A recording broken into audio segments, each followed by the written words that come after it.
Previously on What Would Hayek Say? And next time, Scott will be back to tell you more. No, he won't be. Okay. Thanks for listening in.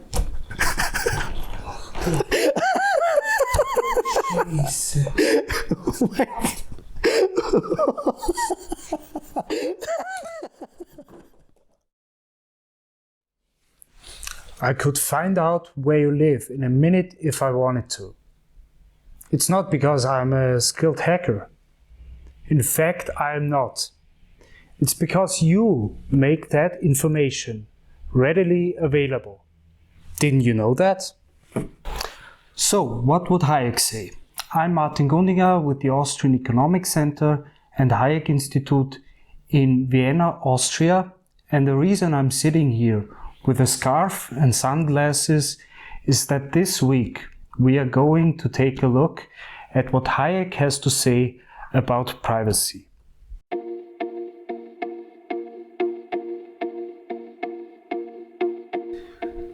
You probably saw in the last video that there was a minor, let's call it an accident, at the end. But now that the curtain has fallen and I have much less privacy than before, let's talk about privacy. Privacy is a major issue in our time and it has many dimensions. We'll cover several of them over the course of a few videos. The idea for this video came from an endnote in Hayek's Law, Legislation and Liberty.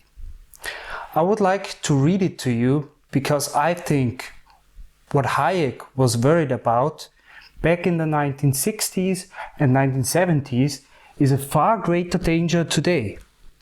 Hayek here is quoting, with horror of course, an article published in March 1967 in the New Statesman called "To Hell with Medical Secrecy." Ideally, our medical cards ought to be sent to the Ministry of Health, say once a year, and all the information on them should be fed into a computer. Moreover, these cards should list our jobs, past and present, our travels, our relatives, whether and what we smoke and drink, what we eat and do not eat, how much we earn, what sort of exercise we take, how much we weigh, how tall we are, even perhaps the results of regular psychological tests, and a lot of other intimate details. Proper records, analyzed by computer, could even reveal the people who ought not to be allowed to drive a motor car or have a seat in the cabinet. What about the sacred freedom of the individual? Freedom, my foot. We survive as a community or not at all, and doctors today are as much servants of the state as their patients. Away with the humbug and let us admit that all secrets are bad secrets. Okay, so there it is. You know, Thomas Sowell once said, "I feel like a mosquito at a nudist colony. Where do I start?" This quote I read to you encapsulates so well the mentality of so many people, especially today, who want to restrict our freedoms allegedly for our own good. Since we are talking about privacy, let's start with the obvious fact that data collection and sharing are considerably more efficient now than in Hayek's day. Every time you visit a website, every time you post something on social media, every time you even click a button, you are sharing information about yourself. Perhaps you are fine with that. But consider the fact that privacy is intimately linked with our freedom. As Hayek notes, that's because freedom presupposes that the individual has some guaranteed private sphere with which others cannot interfere. For Hayek, the concept of privacy was also closely related to the idea of private property, like your home. You've probably heard the saying, a man's home is his castle. This goes back to early 17th century England. It's the idea that not even a king can enter your home without your permission. Your home is supposed to be your safest refuge, where you escape from the turmoil of public life. It's a place of privacy. As Hayek writes, what distinguishes a free from an unfree society is that in the former, each individual has a recognized private sphere clearly distinct from the public sphere, and the private individual cannot be ordered about, but is expected to obey only the rules which are equally applicable to all. Etymologically, privacy is related to the word deprive. You deprive others of certain information about yourself or access to yourself. You do this not because you are a mean person, but because you value certain things. You value certain pieces of information about yourself. You value yourself, and you don't want to share anything with the whole world. You want to be able to choose those special people in your life with whom to share yourself.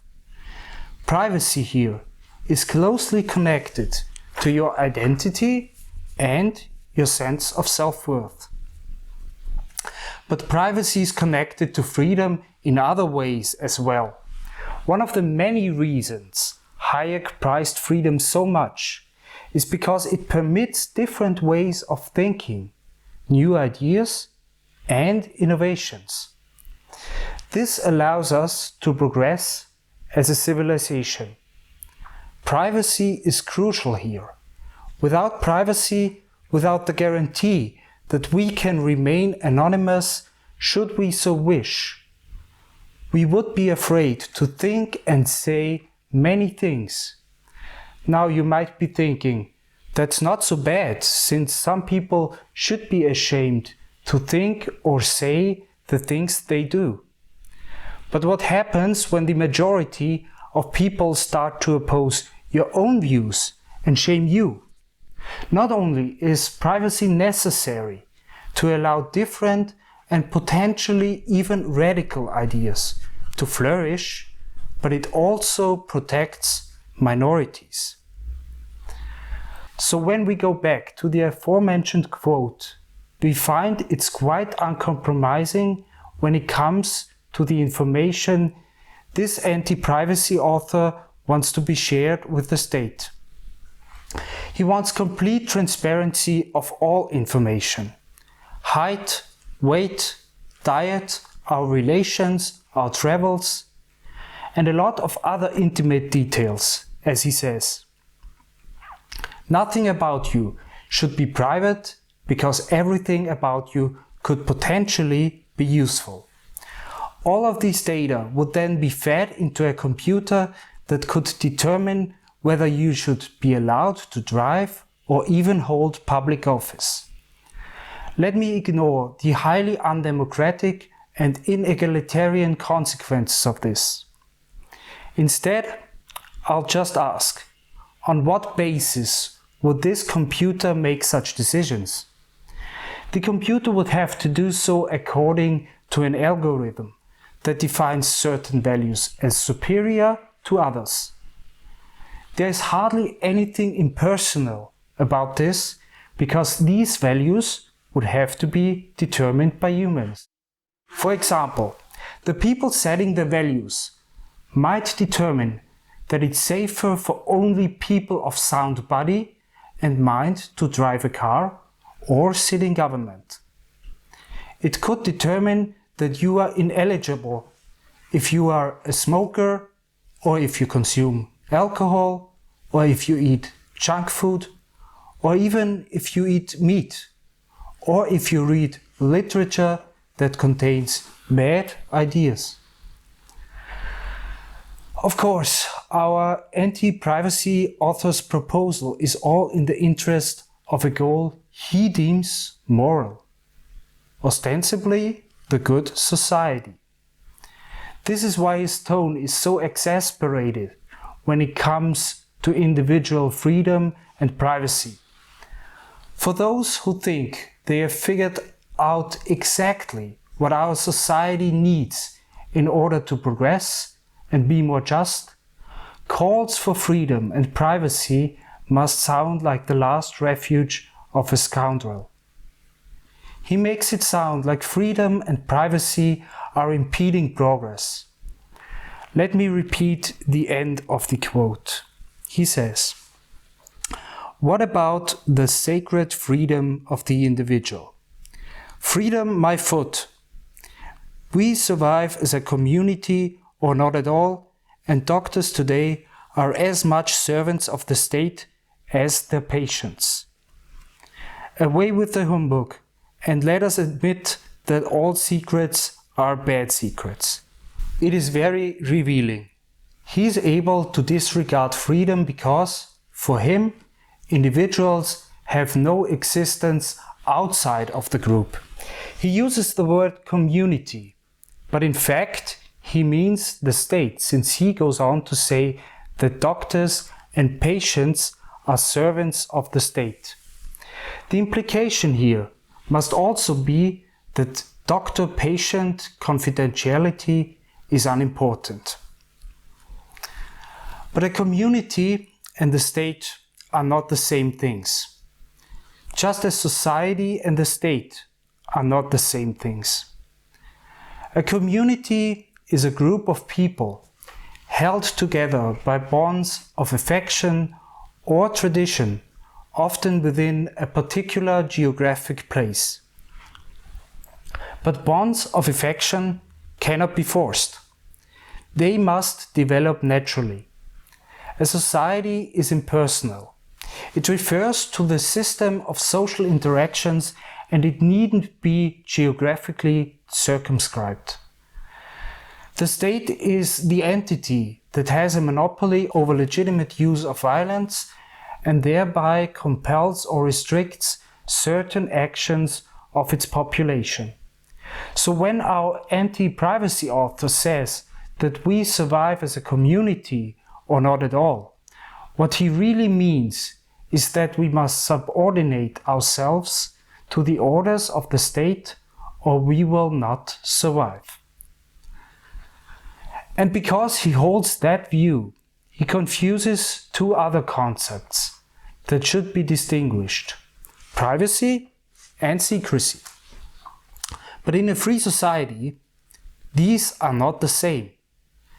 As the cypherpunk's manifesto states, a private matter is something one doesn't want the whole world to know, but a secret matter is something one doesn't want anybody to know. Privacy is the power to selectively reveal oneself to the world.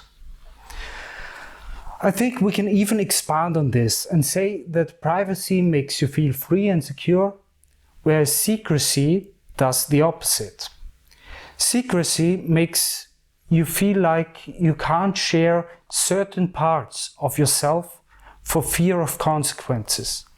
Secrecy is about intentionally hiding information that presumably would be relevant to the other party and cause them to change their actions if they knew about your secret. And this is why our anti-privacy author doesn't distinguish between privacy and secrecy. If we are all servants of the state, and if all information about us is relevant to the state, then anything we withhold is not privacy, but secrecy. So much for that very revealing quote. But there's something else I'd like to observe about privacy, and that is how comparatively recent it is. For much of human history, Many of our most mundane or even intimate acts, such as reading or having sex, were conducted in the company of others. Sometimes there were simple economic reasons for this. Most homes consisted of just one room. It was expensive to print books, and so one person would read a book to many people. Privacy was a luxury in older times that just wasn't as affordable as it is today. As it turns out, for many people today, it's not all that important, unfortunately. Consider how willingly or unknowingly we share data with companies such as Facebook or Amazon or Google. Perhaps we consider these entities different since they are companies and not the state. Or perhaps we consider some of them different because they provide a better service to us when they know more about us, such as other products we might be interested in based on previous purchases. I'll consider some of these issues in a future video. For now, let me conclude by stating that another difference between the past and the present when it comes to privacy is that there was a lack of privacy in the past within communities, not between individuals and the broader society, or between individuals and corporations, or between individuals and the state. In addition to being held together by bonds of affection, communities are typically held together by trust. We might be less concerned about privacy with people whom we trust, and that's because we want to share parts of ourselves with people whom we trust. This is not necessarily the case with sharing ourselves with some abstract notion of society or some faceless corporation or the state. In law, legislation and liberty, where we dissected the quote of the anti-privacy author, Hayek also warns us in trying to impose a communitarian thinking onto the abstract open society. If we try to make society function as if it were a community, if we try to force bonds of affection and friendship on a population, then we will undermine individual freedom and end with tyranny. Individual freedom and privacy must go together in an open society. And that's what Hayek would say. You know what's funny about this banner here is that it doesn't matter where you move, his eyes always seem to be following you, no matter where you are in the room. You know, it's one of the most mesmerizing and also creepy things. Anyhow, everybody, thank you for checking out this video. We put a lot of work into these videos, so we hope that you're really enjoying them. If you have been, then please feel free to suggest a topic that you'd like us to deal with in a future video. We take all sorts of suggestions, and Hayek has a lot to say about all sorts of different things. And, most important of all, don't forget to like, subscribe, and share with your friends.